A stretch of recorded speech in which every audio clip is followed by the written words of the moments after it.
দ্রুত নাম বলে দেওয়ার জন্য। আসসালামু আলাইকুম। কেমন আছেন আপনারা? জি আলহামদুলিল্লাহ, আপনাদের দোয়ায় আমিও ভালো আছি। আমার নাম সার্ব আছে, আমি মেহেদি হাসান, আমার বাসা হচ্ছে সিলেটে। তবে আমি এতটুকু বলতে চাচ্ছি যে স্যার আমার নামের পিছনে কয়েকটা কথা বলছে, দুটা কথা বলছে, এই কথাগুলো কিন্তু আমি এইখান থেকে আইসা অর্জন করতে পারি।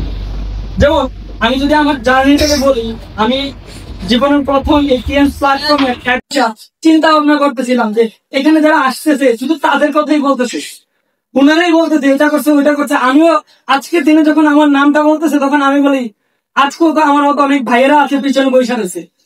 আমি ওই বাইকের জন্য একটা বার্তা দিতে চাই, যেটা হচ্ছে আমি মেহেদি যদি ওইখান থেকে আইসে আজকে এখানে আসতে পারি, আমি মেহেদি যদি এই আপনার মতো আজ থেকে 1 বছর আগে শুরু করে, মাত্র 1 বছর আগে শুরু করে এই কোম্পানি থেকে নেপাল টু রিসিভ করি 2024 সালে, এমনকি আবারও চায়না টু রিসিভ করি এই এই রানিং ক্লোজিং, আমি যেন ভালো করে সিলেটটাকে আরো লিড করতে পারি এবং সিলেটে আমরা গর্জিয়াস একটা বিজনেস দাঁড় করাইতে পারি, এই প্রত্যাশা রেখে আমার এইখানে শেয়ারিং শেষ করতেছি। আসসালামু আলাইকুম।